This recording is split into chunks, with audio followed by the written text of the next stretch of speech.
యెహోషువ గ్రంథం నుండి కొన్ని విషయాలు మనం నేర్చుకుందామండి. భక్తికి దేవుని యొక్క వాక్యం అంతా కూడా చాలా అవసరం.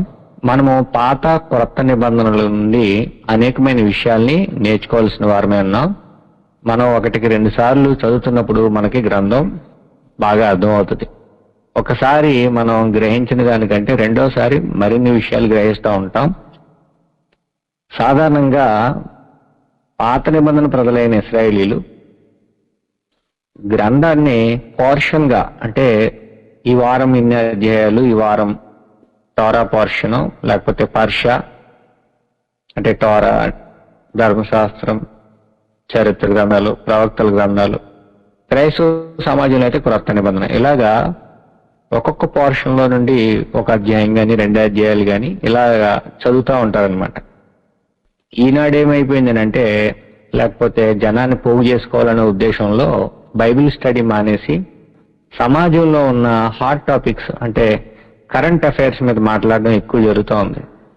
కరోనా వస్తే కరోనా మీద, ఎలక్షన్ వస్తే రాజులు నియమించేవాడు దేవుడు అంటూ ఇలాగా ఒక టాపిక్ ఎన్నుకుని ఆ టాపిక్ ని బేస్ చేసుకుని చెప్తున్నారు.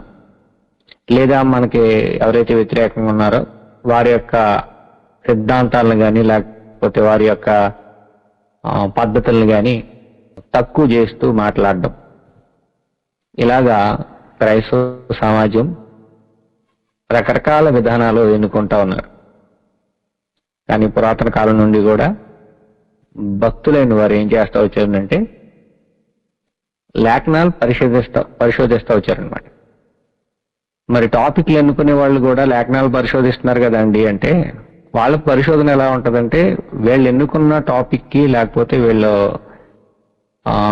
చెప్పాలనుకున్న దానికి వాక్యాలు జోడిస్తూ ఉంటారు తప్ప ఈ పుస్తకంలో ఏముంది, ఈ అధ్యాయంలో ఏముంది, ఈ పారాగ్రాఫ్ లో ఏముంది, ఇది సాధారణంగా ఈనాటి అధునాతన వాక్యోపదేశకుల యొక్క ఉద్దేశం కాదు. సాధారణంగా నేను మా స్థానిక సంఘాల్లో వాక్యోపదేశం చేస్తున్నప్పుడు పుస్తకాల మీదే మాట్లాడతానన్నమాట. ఏదైనా ఒక సమస్య వస్తే ఆ పుస్తకంలో నుండి మాట్లాడడం, ఇలాగే మనం బైబిల్ చదవడం అలవాటు చేసుకోవాలి. అప్పుడే మనకి బైబిల్ అనేది బాగా అర్థమవుతుంది. మనము ఎంతమంది పడిపోతున్నా మనం నిలబడగలుగుతాం. ఎవరికైనా సరే సమస్య వచ్చినప్పుడు వాక్యానుసారంగా సందర్భ సహితంగా సమాధానం ఇవ్వగలుగుతాం. కాబట్టి ఈరోజు మనం యెహోషువ గ్రంథాన్ని పరిచయం చేసుకుని ఆ గ్రంథంలో ఉన్న కొన్ని విషయాలు మనం నేర్చుకుందాం. యెహోషువ గ్రంథం చరిత్ర గ్రంథాల్లో మొదటి గ్రంథం. మోషే యొక్క పంచకాండాలు మనకి ముందుంటాయి. ఆదికాండం, నిర్గమకాండం, లేవియాకాండం, సంఖ్యాకాండం, ద్వితీయోపదేశకాండం. ఆ తర్వాత మనకి యెహోషువ గ్రంథం ఉంటుంది. యెహోషువ గ్రంథం, ఆ గ్రంథంతో పాటుగా 12 చరిత్ర పుస్తకాలు మనకు కనిపిస్తాయి అన్నమాట. యూదుల యొక్క బైబిల్లో ఇది 2వ భాగం అంటారనమాట. అంటే హిస్టరీకి సంబంధించి థోరా ఫస్ట్ పోర్షన్ అయితే సెకండ్ పోర్షన్ లేకపోతే సెకండ్ పార్ట్ వచ్చేసి చరిత్ర అన్నమాట. 12 పుస్తకాలు ఉంటాయన్నమాట. వాటిలో మొదటి పుస్తకమైన యెహోషువ పంచకాండాల యొక్క లేకపోతే మొదటి 5 పుస్తకాల యొక్క కొనసాగింపుగా మనకి యెహోషువ గ్రంథం కనిపిస్తుంది అనమాట. ఇదంతా మనకి ఏం తెలియజేస్తుంది అంటే ఇశ్రాయేలు యొక్క చరిత్ర. మనకి ఇశ్రాయేలు చరిత్ర ఎందుకు అంటే లోకరక్షకుడు ఆ వంశం గుండానే రాబోతున్నాడు, లేకపోతే ఆ వంశం గుండానే ఉదయించబోతా ఉన్నాడు. అందుకే మనం ఇశ్రాయేలు చరిత్ర, వారికి దేవుడిచ్చిన న్యాయ విధులు, వారికి దేవుడు చేసిన వాగ్దానాలు, వీటిని మనం ప్రాముఖ్యంగా నేర్చుకుంటూ ఉంటాం అన్నమాట. సుమారుగా 30 లక్షల మంది లేకపోతే అంతకు మించి ఉండొచ్చు. అటువంటి గొప్ప సమూహాన్ని, ఆ గొప్ప సమాజాన్ని మోషే తన నాయకత్వంలో విజయవంతంగా నడిపించుకుంటూ వచ్చాడు. నడిపించుకుంటూ వస్తే పాలు తేనెలు ప్రవహించే దేశంలోనికి ఇంకా ప్రవేశించడానికే అతి దగ్గరలో సరిహద్దుల్లో ఉన్నారు. యెహోషువ కాలం నాటికైతే యోర్దాను అద్దరి అంటే యోర్దాను అవతల కూడా ఇశ్రాయేలుకు కొంత భూభాగాన్ని ఇవ్వడం జరిగింది. యోర్దాన్ని యువతల కాకుండా యోర్దాను అవతల కూడా ఇవ్వడం జరిగింది. ఆ భూభాగాన్ని వాళ్ళు స్వాధీనం చేసుకున్నారు అప్పటికే. అంటే దేవుని యొక్క వాగ్దానం నెరవేరుతుందన్నమాట. పూర్తి అవడానికి దేవుడు యెహోషువని ఎన్నుకున్నాడు అనమాట. మోషే నాయకత్వంలో విజయవంతంగా ఐగుప్తుల నుండి బయటికి తీసుకొని వచ్చి, ఆశ్చర్యకరంగా మోషే నాయకత్వంలో దేవుడు ఇశ్రాయేలులందరినీ పోషించారు. కానానుకు బయలుదేరారు. అయితే మోషే సమయం అయిపోయింది. మోషే సమయం అయిపోయిన కారణంగా ఆయన పిస్కా కొండ యొద్ద చనిపోవడం మనం సంఖ్యాకాండంలో, ద్వితీయోపదేశకాండంలో కూడా మనం చూస్తా ఉంటాం. దేవుడు అనేకమైన అద్భుత క్రియలు, మహత్కార్యాలు వారి ఎదుట జరిగించారు. అయినప్పటికీ కూడా ఇశ్రాయేలీయులు అవిశ్వాసంతో, అసంతృప్తితో, అవిధేయతతో అరణ్యంలో రాలిపోయారు. చాలా మంది రాలిపోయారు. అయితే ప్రాముఖ్యంగా ఇద్దరు వ్యక్తులు, వారిలో యెహోషువ, కాలేబు అనే వారు అరణ్యంలో నిలబడ్డారన్నమాట. ఐగుప్తు నుండి బయలుదేరి వచ్చిన వారి సంతానంలో వీళ్ళిద్దరూ నిలబడ్డారు. వీళ్ళిద్దరూ అనేకమైన పరీక్షలు అన్నింటినీ తట్టుకున్నారనమాట. స్వతంత్రించుకోవడానికి ప్రవేశించే వారిలో వీళ్ళిద్దరు ఉంటారనమాట. వారిలో యెహోషువ ప్రముఖుడు, నాయకుడిగా ఉన్నాడు. యెహోషువ గ్రంథం మనం చదువుతున్నప్పుడు 3 ముఖ్యమైన యుద్ధాల ద్వారా కానానును జయించడం అనేది మనం చూస్తాం అనమాట. మోషే కాలంలో యుద్ధాలు జరిగేటప్పుడు కూడా యెహోషువ ఉంటాడు. మోషే కాలంలో కూడా యుద్ధాలు జరిగాయి. మోషే కాలంలో యుద్ధాలు జరిగినప్పుడు, యెహోషువ కాలంలో యుద్ధాలు జరిగినప్పుడు కూడా ఇద్దరు దేవుని మీద సంపూర్ణంగా ఆధారపడతారనమాట. యెహోషువ నాయకత్వానికి వచ్చేసరికి వీళ్ళు బానిస బ్రతుకులకు చాలా కాలం దూరంగా బ్రతికిన వారు కాబట్టి, అంటే 40 సంవత్సరాల అరణ్యంలో నడిచారు కాబట్టి కొంచెం ధైర్యంగా వీళ్ళు పోరాడే తత్వాన్ని మనం యెహోషువ గ్రంథంలో చూస్తాం. అంటే వీళ్ళకి స్లావరీ మైండ్ సెట్, అంటే బానిస తత్వం, లేకపోతే బానిస యొక్క మనస్సు అనేది లేదు, అంతగా లేదు. ఐగుప్తుల నుండి బయటకు వచ్చిన ఇశ్రాయేలు వాళ్ళే కాకుండా, ఆ పితరుల వాళ్ళే కాకుండా వీళ్ళు కొంచెం ధైర్యంగా ఉంటారనమాట. అయితే దేవుడు అసలు ఎందుకు ఈ ప్రాంతాన్ని వీళ్ళకి ఇస్తున్నాడు అని అంటే, అమోరీలు లేకపోతే ఆ ప్రాంతపు కానాను ప్రాంతపు వాసుల అక్రమం పరిపూర్ణమైపోయింది. మనము ఆది కాండంలో చూస్తాం. దేవుడు వారిని అక్కడి నుండి తొలగించి, లేకపోతే అక్కడి నుండి వాళ్ళని పంపించేసి, ఖాళీ చేయించేసి, నీతి గల ఒక ద్రాక్ష చెట్టు లేకపోతే అబ్రహాము సంతానాన్ని దేవుడు నాటాలనుకుంటున్నాడు అనమాట. ఈ విషయాన్ని మనము యెషయా గ్రంథం 5వ అధ్యాయంలో చూస్తాం. శ్రేష్టమైన ద్రాక్ష తీగని తీసుకొచ్చి పాతాను అంటాడు దేవుడు. శ్రేష్టమైన ద్రాక్షవల్లిలాగా అబ్రహాం యొక్క సంతానాన్ని పోల్చుతున్నాడు అనమాట. ఎప్పుడు వారు శ్రేష్టమైన ద్రాక్ష తీగగా ఉంటారు అని అంటే, దేవుని మీద ఆధారపడినప్పుడు మాత్రమే. దేవుడికి నచ్చింది చేసినప్పుడు, దేవుడు చెప్పింది వారు జరిగించినప్పుడు శ్రేష్టమైన ప్రజలుగా, శ్రేష్టమైన ద్రాక్షవల్లిగా ఉంటారు. సైన్యం ఉందా అంటే ఉంది. సైన్యంతో వారికి పనే ఉండదు. ఎందుకంటే లక్షల మంది వచ్చినప్పుడు 300 మందితో దేవుడు వారికి విజయాన్ని అందిస్తాడు. అక్కడే చెప్పేశాడు అనమాట దేవుడు, నీకు సైన్యంతో పని లేదు. పెద్ద పెద్ద ప్రాకారాలు ఉంటాయి. ఇంచుమించుగా 3 రథాలు ఒకేసారి ఎరుకో ప్రాకారం మీద తిరిగేంత వెడల్పైన ఎత్తైన ప్రాకారము.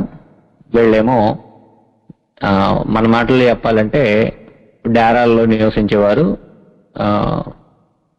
ఎప్పటికప్పుడు సంచార జీవుల్లో నివసిస్తున్నారు. పక్కా గృహాలు, సైన్యము, రథాలు ఉన్నవారిని యెహోషువ నాయకత్వంలోని ప్రజలు భయపడుతున్నారు అనమాట. ఇదంతా ఎలా సాధ్యం అని అంటే, సైన్యం యొక్క బలం కాదు, యెహోషువ యొక్క నాయకత్వం కాదు.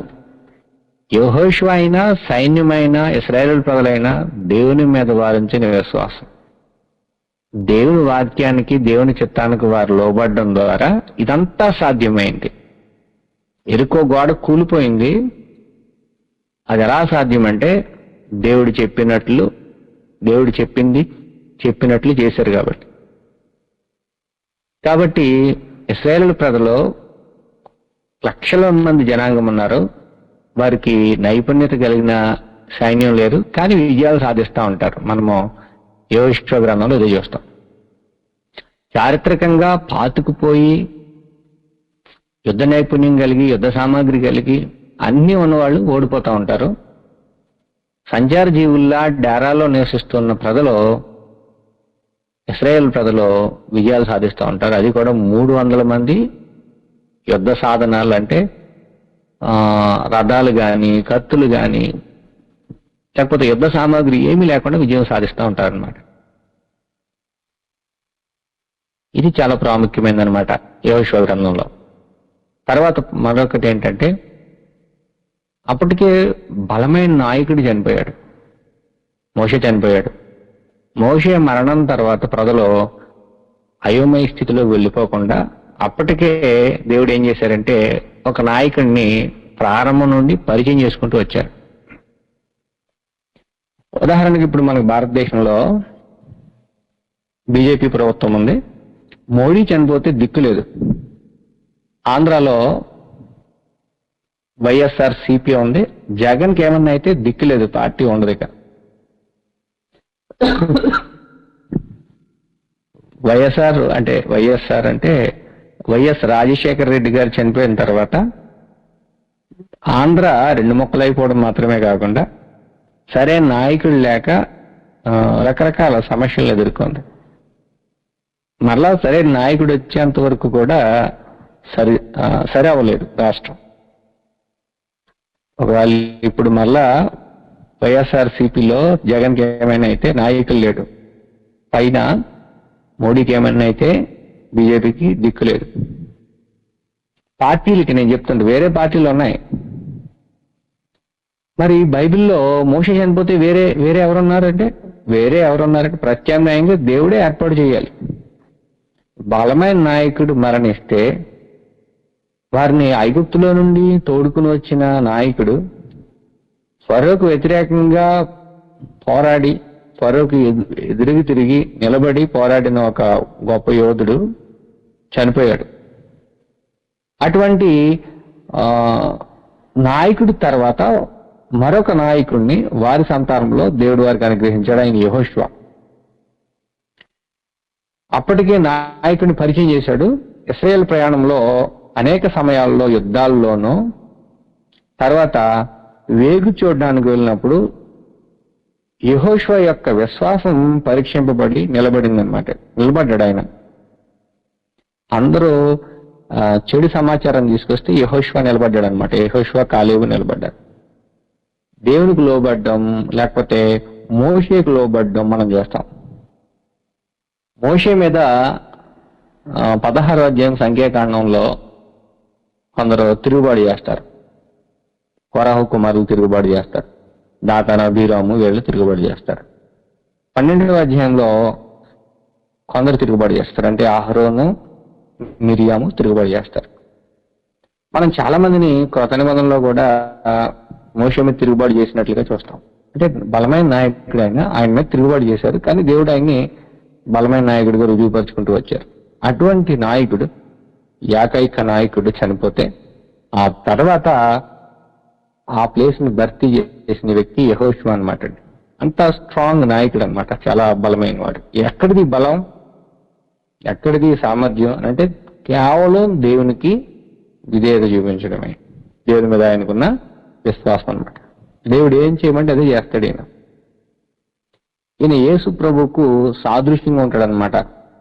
రాబోతున్న రక్షకునికి సాదృశ్యంగా ఉంటాడు. అందుకనే అరణ్యంలో మోషేపై అనేకులు తిరుగుబాటు చేశారు, అలాగే యెహోషువ మీద చేశారు, యేసు ప్రభు మీద కూడా చేశారు. అలా మనము టైపాలజీ అంటే సాదృశ్యం చూస్తాం అనమాట. అయినప్పటికీ అంటే ఎంతమంది తిరుగుబాటు చేసినా సమస్యలు ఎదురైనా యెహోషువ మాత్రం నిలబడతాడన్నమాట. కేవలం దేవుడు చెప్పిందే చేయడం నాయకుల లక్షణం. అది యెహోషువలో మనం చూస్తాం అనమాట. యెహోషువ యొక్క పేరు మొట్టమొదటిసారిగా మనకి పరిచయం చేయబడిన ప్రాంతం వచ్చేసి నిర్గమాకాండం. నిర్గమాకాండం 24వ అధ్యాయం 13వ వచనంలో, అంటే 17వ అధ్యాయంలో కూడా మనకి పరిచయం చేయబడుతుంది. 24వ అధ్యాయంలో మనం చదువుతున్నప్పుడు మోషే అతనికి పరిచారకుడైన యెహోషువయు లేచిరి అని. అంటే సేనాయి కొండ యొద్ద, అంటే నిబంధన చేయబడిన సేనాయి కొండ యొద్ద ప్రముఖమైన పాత్ర పోషించాడనమాట యెహోషువ.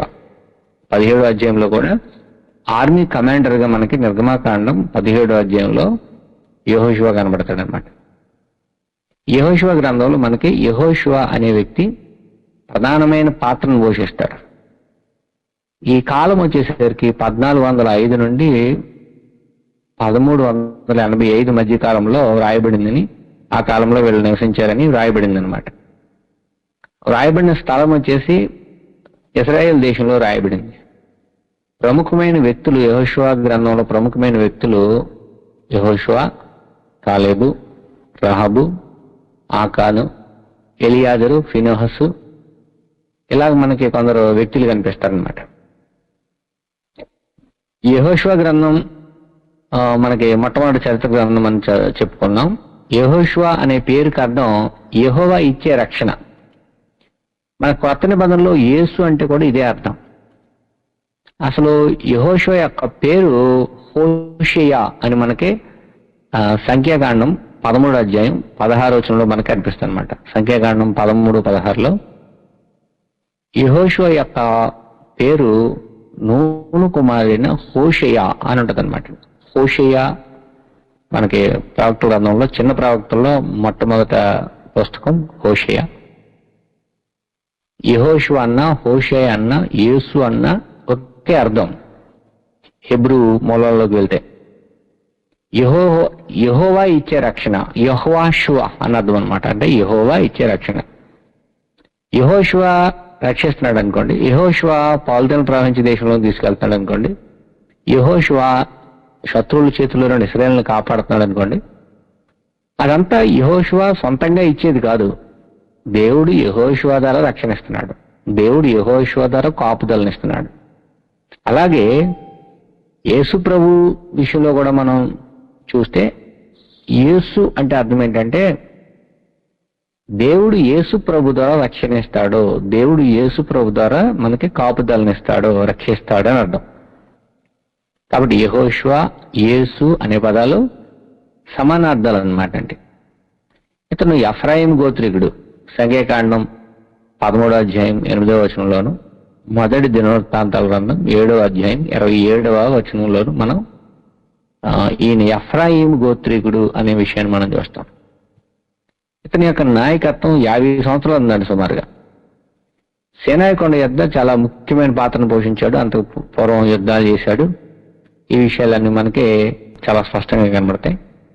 తర్వాత సంఖ్యాకాండం 14వ అధ్యాయం 8వ వచనంలో కానాను వేగు చూడడానికి పోయినప్పుడు 10 మంది కానానీయుల యొక్క వాళ్ళ యొక్క దేహదారుఢ్యాన్ని కానీ, లేకపోతే వారి యొక్క ఎత్తును, వారి యొక్క పరిస్థితులను, వారి భూములను, వారి ఎండ్లను, వీటన్నిటిని చూసి అందరూ భయపడిపోతే భయం లేకుండా విశ్వాస వీరుడిగా తన యొక్క విశ్వాసాన్ని చాటుకున్నాడు యెహోషువ. సంఖ్యాకాండం 14వ అధ్యాయం 8వ వచనంలో మనకి కనిపిస్తుంది అనమాట. వీటన్నిటికంటే మించి ఆదర్శవంతమైన కుటుంబ నిర్మాతగా రూపుదిద్దుకున్నాడు యెహోషువ. ఆదర్శవంతమైన కుటుంబం యెహోషువ గ్రంథం అందరూ ఈ వాక్యం బాగా చెప్తామండి. ఒకసారి చదువుతాను ఆ వాక్యం అందరికీ తెలిసిందే. ఈ వాక్యం మీద మనకి పాట కూడా ఉంది. నేనును నా ఇంటి వారును యెహోవాని సేవించేదము అన్నాడు. 24వ అధ్యాయం 14వ వచనం. కాబట్టి మీరు యెహోవా యందు భయభక్తులు గలవారై ఆయనను నిష్కపటముగాను సత్యముగాను సేవించుచు మీ పితరులు నది అద్దరిని ఐగుప్తులోను సేవించిన దేవతలను తొలగద్రోసి యెహోవానే సేవించుడి. యెహోవాని సేవించుట మీ దృష్టికి కీడని దోషినీయల్లా మీరు ఎవరిని సేవించెదరో, నది అద్దరిని మీ పితరులు సేవించిన దేవతలను సేవించెదరో, అమోరీల దేశమున మీరు నివసించుచున్నారే వారి దేవతలను సేవించెదరో, నేడు మీరు కోరుకొనుడి. మీరెవరిని సేవింపగోరినను నేనును నా ఇంటి వారును యెహోవాను సేవించేదమో నేను. కాబట్టి దేవునిగా మీరు ఐగుప్తు దేవతలను అనుకుంటారా, లేకపోతే మీరు ఇప్పుడు నివసిస్తున్న అమ్మోనీయుల ప్రాంతపు దేవతలను ఎన్నుకుంటారో మీరు ఎన్నుకోండి, నేను నా ఇంటి వారు యెహోవాని సేవిస్తామన్నాడు అన్నమాట. ఒక వ్యక్తి బలమైన నాయకుడిగా లేకపోతే సంపూర్ణమైన విశ్వాసం లోబడడాన్ని కనపరిచినప్పటికీ కుటుంబాలు కట్టడంలో అనేక మంది పితరులు కానీ గొప్ప గొప్ప నాయకులు పాత నిబంధనలో పడిపోయారు. వారి జీవితంలో అది లోటుగా ఉంది. కానీ యెహోషువ జీవితంలో మనకి ఇది కనిపిస్తుంది అన్నమాట. యెహోషువ గొప్ప కుటుంబ నిర్మాత, లేకపోతే కుటుంబానికి కూడా గొప్ప నాయకుడిగా మనకి ఇక్కడ కనిపిస్తాడు. నేను నా ఇంటి వారు అన్నాడంటే తన ఇంటిని కూడా విశ్వాస జీవితంలో లేకపోతే నాయకత్వంలో మంచిగా నడిపించిన ఒక గొప్ప కుటుంబ నిర్మాత మనకి యెహోషువ. అతడు విశ్వాస వీరుడు, ధైర్యము, విధేయత, ధర్మశాస్త్రానికి లోబడి దేవునికి నమ్మకంగా బ్రతికిన వ్యక్తి. ఇశ్రాయేల్ ఆ విశ్వాస జీవితంలో లేదా భక్తి జీవితాన్ని కూడా ప్రభావితం చేసిన వ్యక్తి అనమాట అండి. అప్పుడు ఇశ్రాయేలు అందరూ ఏమంటారనంటే యెహోషువ గ్రంథం ఒకసారి మరలా చూస్తే యెహోషువ గ్రంథంలో అందుకు ప్రజలు యెహోవాను విసర్జించి ఇతర దేవతలను సేవించిన యెడల మేమును శాపగ్రస్తులమవుదుము గాక.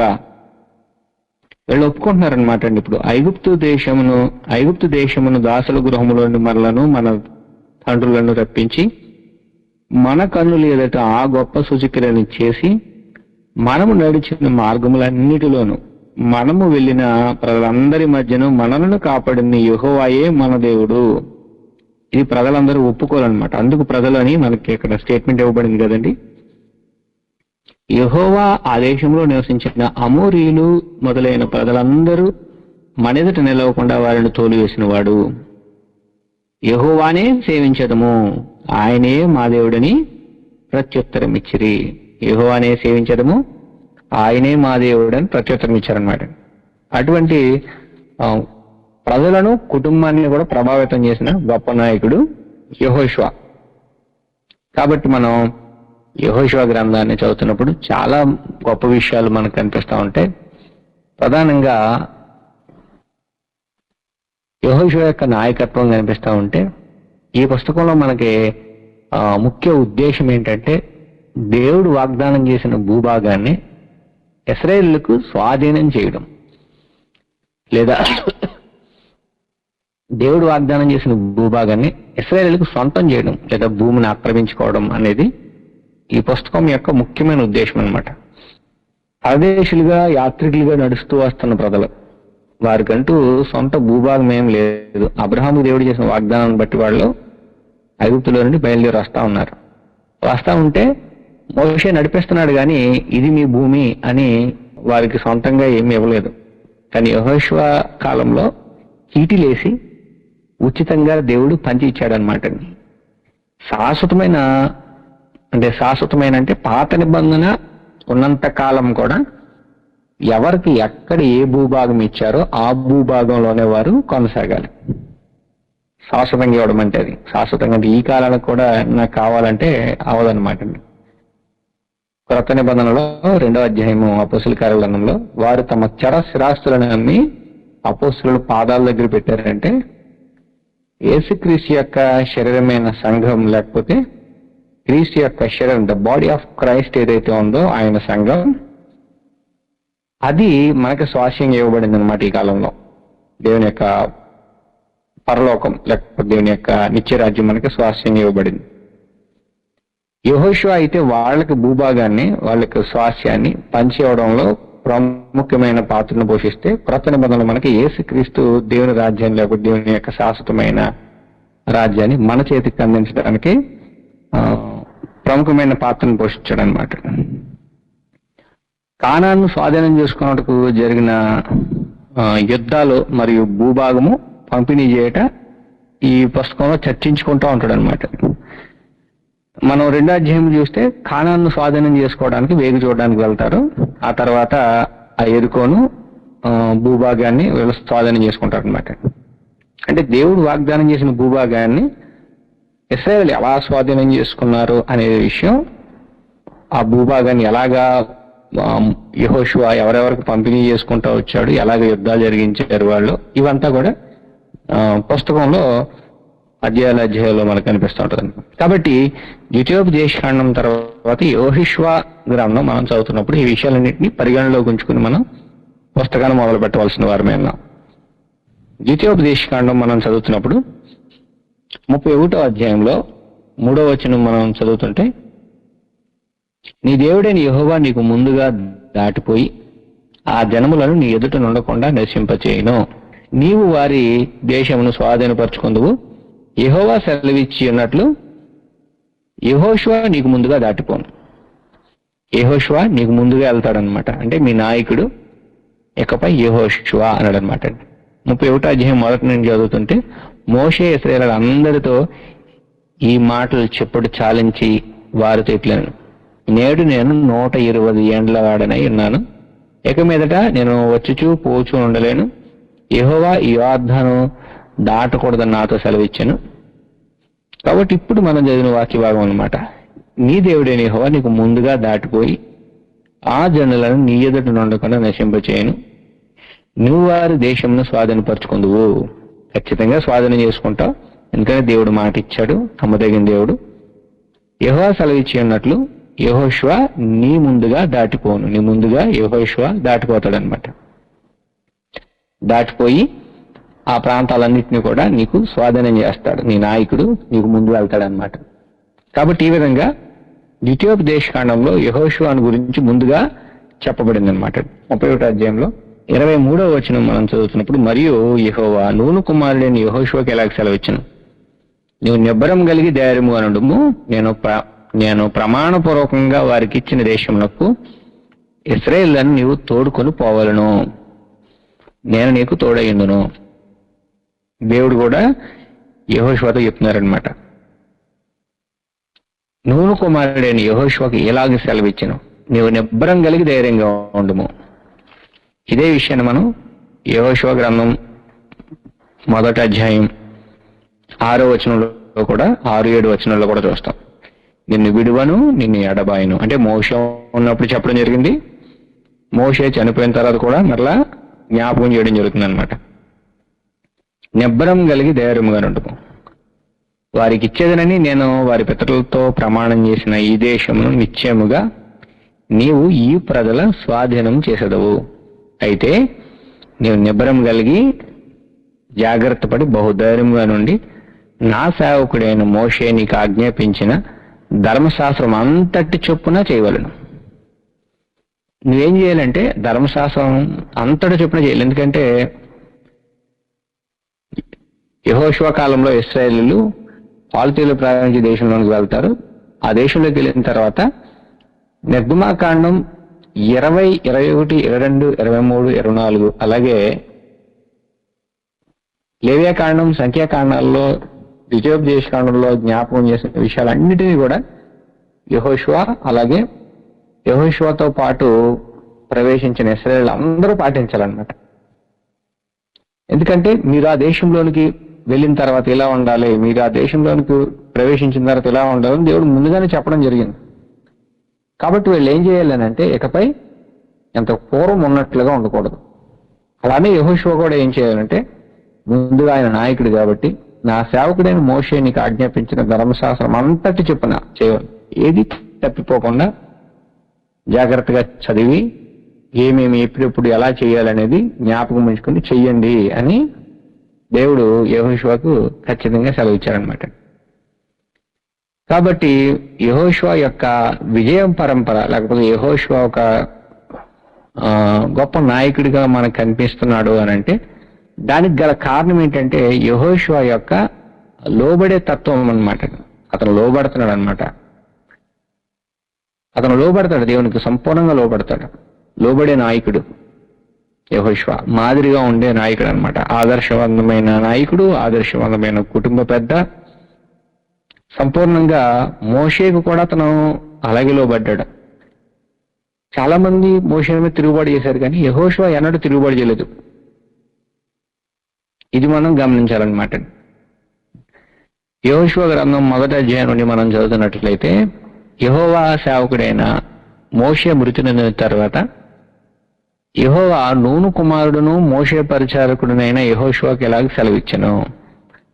యెహోషువకి సెలవు ఇచ్చాడనమాట. నా సేవకుడైన మోషే మృతి పొందిన నీవు లేచి నీవును ఈ జనులందరూ యోర్దాను దాటి నేను ఇశ్రాయేలుకి ఇచ్చుచున్న దేశమునకు వెళ్ళుడి. నువ్వు లేవాలి, ఇది దాటాలి, నువ్వు వెళ్ళాలి అన్నాడు అనమాట. చనిపోయాడు కదా అని ఇక్కడే ఉండిపోవాల్సిన పని లేదు. మీ ప్రయాణం మీరే కొనసాగించాలి. యేసు ప్రభు చనిపోయారు, శిష్యులు ఎలా పడలేదండి. శిష్యులు గలిలోకి వెళ్ళిపోయారు. మరలా యేసు ప్రభు వారు వచ్చి వారిని బలపరిచారు, వారిని స్థిరపరిచారు.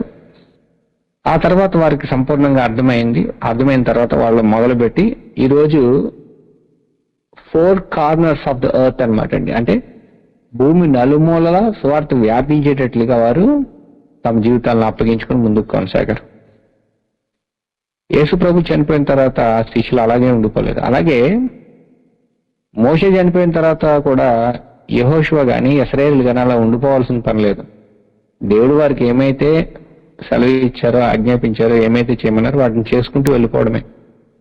నాయకుడు చనిపోయినంత మాత్రం దిగులు పడిపోయి ఆ నాయకుడి దగ్గరే తమ జీవితాలు ఆగిపోవాల్సిన అవసరం లేదు.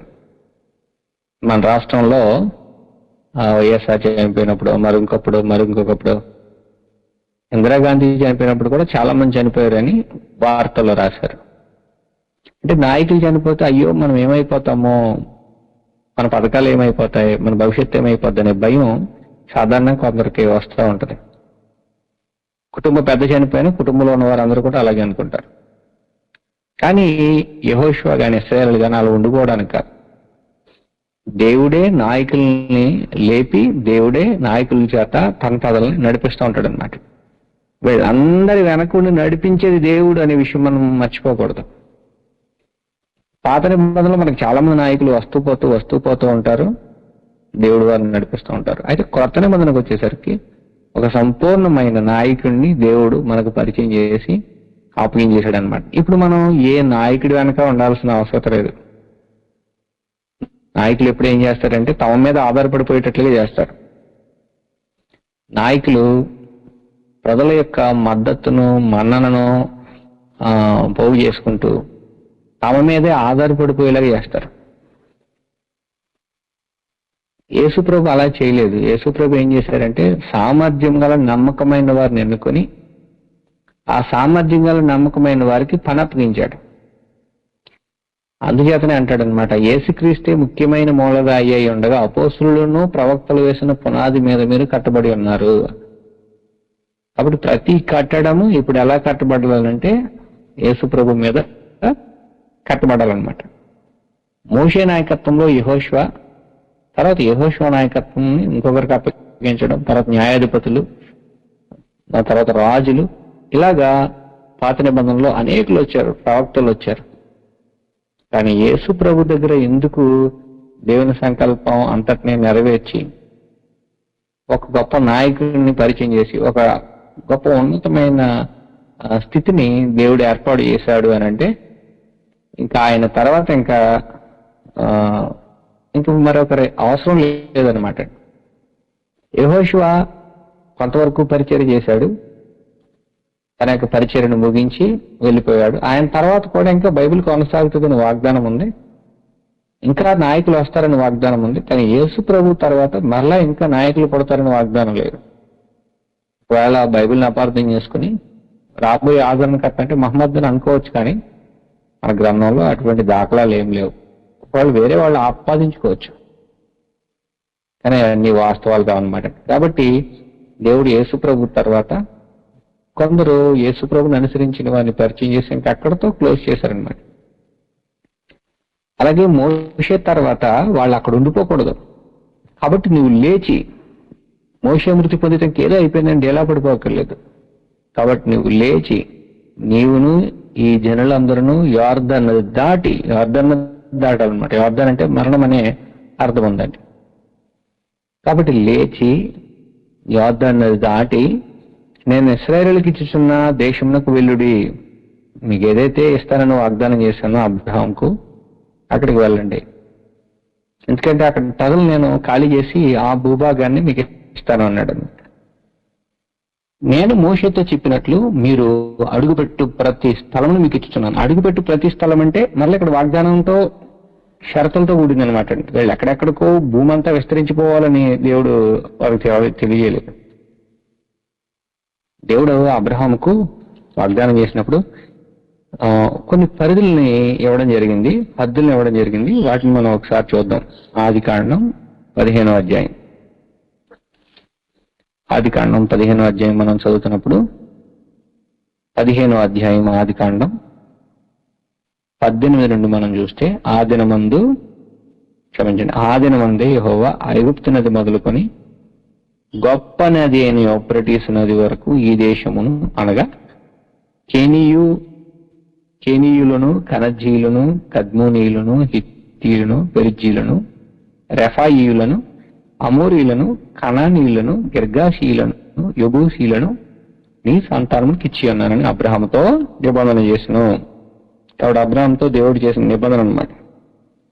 ఇది మొదటి రాజుల గ్రంథం 4వ అధ్యాయం 25వ వచనంలో సరిహద్దులతో సహా స్వాధీనం చేసుకుని హద్దులను ఏర్పాటు చేయడం అనేది మనము యెహోషువ గ్రంథంలో మనం చూస్తాం. తర్వాత మళ్ళా దావీదు కాలంలో దాన్ని ఎక్స్పాండ్ చేయడం అంటే విస్తరించడం, హద్దులు ఏర్పాటు చేయడం, సొలొమోను కాలంలో హద్దులను ఏర్పాటు చేయడం మనం చూస్తాం.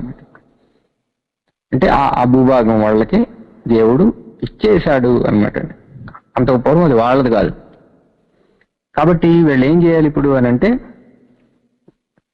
మోషే మృతి పొందిన తర్వాత అక్కడ ఆగిపోకుండా వారు లేచి నది దాటి ఇశ్రాయేలుకి ఇచ్చిన దేశంలోకి వెళ్ళాలన్నమాట. ప్రతి స్థలము అంటే మరలా ఎక్కడికి పడితే అక్కడికి వెళ్ళిపోతాము, మాకు అది కావాలి అది కావాలని గుంతలం కోరుతుంది అంటారు కదా, అలా కోరకూడదు. దేవుడు ఎక్కడెక్కడైతే ఇస్తానని వాగ్దానం చేశాడో ఆ భూభాగం అన్నమాట. మనం చదువుకున్నాం కదండి, దేవుడు అబ్రహాముకు వాగ్దానం చేసిన భూభాగాన్ని ఇస్తాడనమాట. 11వ అధ్యాయం 24వ వచనం మనం చదువుతుంటే, మీరు అడుగు పెట్టు ప్రతి స్థలము మీదగును, అరణ్యం మొదలుకొని లెబానోను వరకు, యూఫ్రటీసు నది మొదలుకొని పడమటి సముద్రం వరకును మీ సరిహద్దు వ్యాపించును. అదనమాట అండి మీరు అడుగుపెట్టు ప్రతి స్థలం అంటే. హద్దులకు ముందుగా మనకు ఆదికాండం 15వ అధ్యాయంలో, ద్వితీయోపదేశకాండం 11వ అధ్యాయం 24వ వచనంలో, యెహోషువ గ్రంథంలో మనకు చెప్పడం జరిగింది అనమాట. అడుగుపెట్టు ప్రతి స్థలం అంటే భారతదేశం మీద దండయాత్ర చేసేస్తాం, లేకపోతే చైనా మీద దండయాత్ర చేసేస్తాం అని ఇశ్రాయేలు వస్తే దేవుడు ఎవరండి? దేవుడు ఒక గొప్ప ఉద్దేశంతో, గొప్ప ప్రణాళికతో అబ్రహామును అతని సంతానాన్ని ఎన్నుకున్నారు. శాశ్వతమైన రాజ్యాన్ని దేవుడు యేసుక్రీస్తు ద్వారా స్థాపించి సర్వలోకానికి ఒక శ్రేష్టమైన రక్షణ మార్గాన్ని ఏర్పాటు చేయడం కొరకు దేవుడు ఇశ్రాయేలుని ఎన్నుకున్నారు. ఎన్నుకున్న ప్రజలు ఒక కుటుంబం అయితే ఎక్కడైనా ఏదో ఒక చోట నివసం చేయొచ్చు. ఏదో ఒక చోట వారు ఏదో ఒక ప్రాంతంలో, చిన్న ప్రాంతంలో వారు ఒక కుటుంబం అయితే నివసించవచ్చు. కానీ ఇప్పుడు వాళ్ళు ఒక పెద్ద జాతి అయిపోయారు, లక్షల మంది జనసమూహం అయిపోయారు. ఆ తర్వాత వాళ్ళు భూభాగాన్ని పంచి ఇచ్చిన తర్వాత ఇంకా విస్తరించేస్తారు. అలా భవిష్యత్తులో విస్తరిస్తారని దేవుడు ముందుగా ఎరుగును కాబట్టి ఆయన ఏం చేశాడనంటే, ఏ ప్రాంతం అయితే బాగుంటుందని చూస్తే భూమి మీద భయంకరంగా బ్రతుకుతూ, అక్రమం చేస్తూ, భూమిని పాడు చేసేస్తూ, అంటే భూమిని పాడు చేస్తుంటే వ్యర్థంగా అన్నమాట. వాళ్ళు వ్యర్థంగా బ్రతుకుతున్నారు. కాబట్టి వ్యర్థంగా బ్రతుకుతున్న వారందరినీ దేవుడు తొలగించేసి చెత్త అంతటిని కొట్టేసి ఆ రాళ్లన్నింటినీ ఏరేసి శ్రేష్టమైన ద్రాక్ష తీగని అక్కడ నాటాడనమాట. ఇక్కడ నుండి ఫలాలు వస్తాయి. ఆ ఫలాలు ఆ చుట్టుప్రక్కల ప్రాంతాలలో ఉన్నవారు, చుట్టుప్రక్కల ప్రజలు అందరూ చూసి ఈ జనాంగం ద్వారా దేవుని నీతిని నేర్చుకోవాలి, దేవుని యొక్క ధర్మాన్ని, దేవుని యొక్క న్యాయాన్ని నేర్చుకోవాలనేది దేవుని యొక్క ఉద్దేశం అన్నమాట. కాబట్టి వాళ్ళు ఏం చేయాలంటే, మోషే చనిపోయిన తర్వాత వాళ్ళు లేవాలి, ఇంకా అక్కడ ఉండిపోకూడదు, దాటిపోవాలి, ఆ దేశంలోనికి వెళ్ళాలి. నేను మోషేతో చెప్పినట్లు మీరు అడుగుపెట్టు ప్రతి స్థలమును మీకు ఇచ్చుచున్నాను. అరణ్యమును, లెబానోనును మొదలుకొని మహానది అయిన యూఫ్రటీసు నది వరకు, హిత్తీయుల దేశం అంతయు, పడమటి సముద్రం మార్గం వరకును మీకు సరిహద్దు. ఇది మీకు సరిహద్దు, ఇది మీ బార్డర్ అని చెప్పారనమాట. ఇది హద్దు. మరి అలాగైతే మరి ఇశ్రాయేలు గాజాని ఎందుకు నాశనం చేస్తున్నారండి అంటే, ఇశ్రాయేలు గాజాని నాశనం చేయడానికి, లేకపోతే మనము మనకెవరైనా కాశ్మీర్ ప్రాంతంలో ఇంకా అస్తమానం అక్కడ కాపు కాచి మన మీద ఏమంటారు తిరుగుబాటు చేస్తూ మన మీద అక్కడ నుండి ఎవరైనా దాడి చేస్తా ఉన్నారు అనుకోండి, ఆ ప్రాంతాన్ని పూర్తిగా సమూలంగా నాశనం చేసే అవకాశం మనకు ఉంటది, ఎవరికైనా ఉంటది అనమాట. ఇది ఇంటర్నేషనల్ గా ఇదొక న్యాయం అన్నమాట. నీ బతుకు నువ్వు బ్రతకాలి, నన్ను నా బ్రతుకును బ్రతకనివ్వాలి. మన సరిహద్దు ప్రాంతంలో అతి దగ్గర సమీపంలో మనల్ని పాడు చేయడానికి ఆయుధాలు లేకపోతే అన్నిటిని ఏర్పాటు చేసుకుని అక్కడి నుంచి అటాక్ చేస్తా ఉంటే ఖచ్చితంగా మనం శాంతి భద్రతలు లేకపోతే మనం నెమ్మదిగా ఉండడానికి వరకు ఖచ్చితంగా అటాక్ చేస్తాం అనమాట. సరిహద్దులు అందరూ గౌరవించుకోవాలన్నమాట. ఇది మనం యెహోషువ గ్రంథంలో చూస్తాం. యెహోషువ గ్రంథంలో చూస్తాం. ఇక్కడి నుంచి ప్రారంభమవుతుంది అనమాట ఇటువంటివన్నీ కూడా. నీవు బ్రతుకు దినములంటను ఏ మనుషుడును నీ ఎదుట నిలవలేక ఉండును.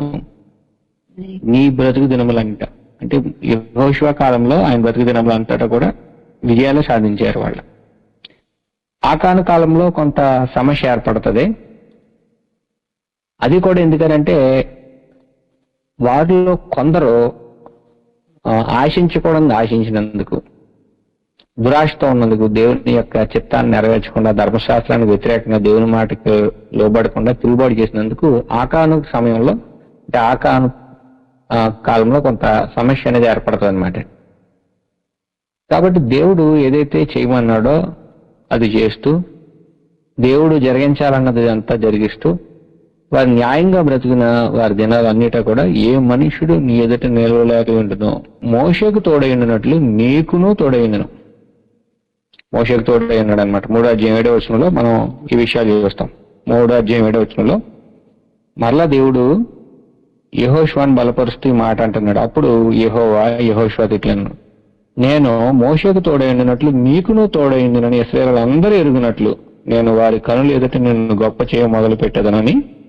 ఇక్కడ యోర్దాన్ నదిని రెండుగా చేసి ఆ నది మధ్య నుండి ఇశ్రాయేలు మందసం ఎత్తుకున్న లేవీలు నడిచిపోయేటట్లుగా చేస్తాడనమాట. అంటే ఎర్ర సముద్రాన్ని రెండుగా చేసి ఇశ్రాయేలు నడిపించిన దేవుడు, ఐగుప్తు దేశం నుండి ఇశ్రాయేలు నడిపించిన దేవుడు యోర్దానును రెండుగా చేసి ఇశ్రాయేలు నడిపిస్తాడనమాట. ఇది మనం యెహోషువ గ్రంథం 3 చూస్తాం. అలాగే మరణాన్ని దూరం చేసి శాశ్వతమైన జీవము నిత్యజీవం గలవారుగా దేవుడు నిత్య జీవంలోనికి యేసుక్రీస్తు ద్వారా నడిపిస్తారనమాట. మోషే ద్వారా నడిపించిన దేవుడే యెహోషువ ద్వారా నడిపించారు. యెహోషువ ద్వారా నడిపించిన దేవుడే యేసుక్రీస్తు ద్వారా కూడా మనల్ని నడిపించారు. ఇది టైపాలజీ అంటారు అనమాట, సాదృశ్యం, పోలిక. ఎప్పుడనంటే మన నాయకుడు మనము కూడా దేవుని చిత్తము, దేవుని యొక్క ఆజ్ఞలన్నిటి ప్రకారంగా నడిచినప్పుడు, అప్పుడు నీ బ్రతుకు దినములంటును ఏ మనుషుడు నీ ఎదుట నిలవలేకపోయినను నేను మోషేకు తోడైండినట్లు నీకును తోడైండును. ఇదే ఇమ్మానుయేలు అంటే దేవుడు మనకు తోడు. ఏ దేవుడైతే మోషేకు, యెహోషువకు, న్యాయాధిపతులకు, కొందరు రాజులకు, యేసు ప్రభుకు తోడుగా ఉన్నారో మనకు కూడా తోడుగా ఉంటారు అనమాట. ఇది ఇమ్మానుయేలు. ఇమ్మానుయేలు అంటే ఇది ఒక కాన్సెప్ట్ అనమాట. దేవుడు తోడుగా ఉంటారు. ఎప్పుడు తోడుగా ఉంటారనంటే నీ బ్రతుకు దినములన్నింటిను నువ్వు దేవుని చిత్తాన్ని జరిగిస్తున్నప్పుడు. 6వ నిన్ను విడువను, నిన్ను ఎడబాయను, నిబ్బరం కలిగి ధైర్యంగా ఉండు. నాయకుడికి ఉండాల్సింది ఏంటంటే నిబ్బరం అండి. మాటలు మార్చకూడదు. నాయకుడు నిబ్బరంగా ఉండాలి, సమస్యల్లో నిబ్బరంగా ఉండాలి. ఎందుకంటే నాయకులు గొప్ప సవాళ్ళను ఎదుర్కొంటారండి. ఛాలెంజెస్ అన్ని నాయకులకు వస్తూ ఉంటాయి. ఇంటర్నల్ గా సమస్యలు వస్తాయి, ఎక్స్టర్నల్ గా అంటే అంతర్గతంగా కుటుంబంలో నుండో, సామ్రాజ్యంలో నుండో, సమాజంలో నుండో సమస్యలు వస్తాయి. అలానే బయట నుండి ఇతర కుటుంబాల నుండో, లేదంటే ఇతర దేశాల నుండి, ఇతర ప్రాంతాల నుండో మనకి ఒక నాయకుడికి సమస్యలు వస్తూ ఉంటాయి అన్నమాట. గొప్ప సవాళ్ళను ఎదుర్కోవాలి, నిలబడాలి. దానికి తగిన నిబ్బరం ఉండాలన్నమాట నాయకుడికి. ఏదైనా సమస్య వచ్చినప్పుడు దేవుని దగ్గరికి వెళ్ళిపోవాలి, దేవుని కాళ్ళ దగ్గర పడి ఈ సమయంలో నేను ఎటువంటి నిర్ణయం చేయాలి అంటే డిసిషన్ మేకింగ్ లో చాలా జాగ్రత్తగా నిర్ణయాలు తీసుకోవాలన్నమాట. రిస్క్ చేయకూడదు, సొంత నిర్ణయాలు చేయకూడదు. దేవుని సేవకుడు సొంత నిర్ణయాలు చేయకూడదు. సొంత నిర్ణయాలు చేసిన వాడు పాడు చేస్తాడు అనమాట. తన కుటుంబాన్ని పాడు చేస్తాడు, తన సామ్రాజ్యాన్ని పాడు చేస్తాడు, లేకపోతే తన జాతిని, తనను వెంబడించే వాళ్ళందరినీ పాడు చేస్తాడు, తనను తానే పాడు చేసుకుంటాడు అనమాట. తర్వాత ఏం చెయ్యాలో అనే దాని మీద, తను ఏదైతే సాధించాలో దాని మీద పూర్తిగా అవగాహన ఉండాలండి. అంటే సెట్టింగ్ ఏ విజన్ అన్నాడు దీన్ని, అంటే క్లియర్ విజన్ ఉండాలన్నమాట. ఇప్పుడు ఇశ్రాయేలీయులందరినీ కూడా నేను లేచి యోర్దాను దాటి నేను ప్రవేశించి వీళ్ళందరికీ పంచిపెట్టాలి, ఇది నా దేవుడు అప్పగించిన పని. మోషే ఏదైతే పనిని వదిలిపెట్టేశాడో నేను ఆ పనిని కొనసాగించాలి. అలాగ ఒక క్లియర్ విజన్ ఉండాలన్నమాట. ఆయనకు ఒక గోల్ ఉండాలన్నమాట. దానికి తగిన నిబ్బరం ఉండాలి, ధైర్యం ఉండాలి, నీరు గారిపోయే మనుషుల్ని ధైర్యపరుస్తూ ఉండాలి, ప్రజలను ప్రభావితం చేస్తూ ఉండాలి, పోరాడే వాళ్ళని ప్రభావితం చేస్తూ ఉండాలి, ముఖ్యంగా దేవునికి నమ్మకంగా ఉండాలి. ఈ విషయాలు మనము యెహోషువ గ్రంథంలో చూస్తాం. యెహోషువ యొక్క విజయ పరంపరకు, లేకపోతే ఆయన యొక్క విజయాలకు ప్రధానమైనది ఏంటంటే ఆయన దేవుని మీద సంపూర్ణంగా ఆధారపడ్డాడు. కాబట్టి ఈ విధంగా మనము యెహోషువ గ్రంథాన్ని మనం చూస్తూ ఉంటాం. యెహోషువ గ్రంథము ఒక ప్రాముఖ్యమైన ఘట్టం అన్నమాట అండి. అబ్రహాము చేసిన వాగ్దానాలు ఇవన్నీ కూడా కొంతవరకు నెరవేరాయన్నమాట. క్రీస్తులో నెరవేరినవి వాస్తవమే, కానీ సంపూర్ణంగా కొన్ని యెహోషువ కాలంలో కూడా నెరవేరాయన్నమాట అండి. వాళ్ళకి భూభాగం ఇవ్వడం ఏంటి, పంచిపెట్టడం ఏంటి, ఆ హద్దుల్లో వాళ్ళు నివసించడం ఏంటి, ఇవన్నీ కూడా యెహోషువ కాలంలో కూడా నెరవేరాయన్నమాట. అటువంటి గొప్ప అచీవ్మెంట్ ని సాధించిన వారిలో, లేకపోతే వాళ్ళందరికీ సాధించి పెట్టిన వారిలో యెహోషువ ఉన్నాడు అనమాట. ఒక సమాజాన్ని నడిపిస్తున్నామంటే ఆ నాయకుడు చాలా జాగ్రత్తగా ఉండాలి, సంపూర్ణంగా దేవుని మీద ఆధారపడాలి.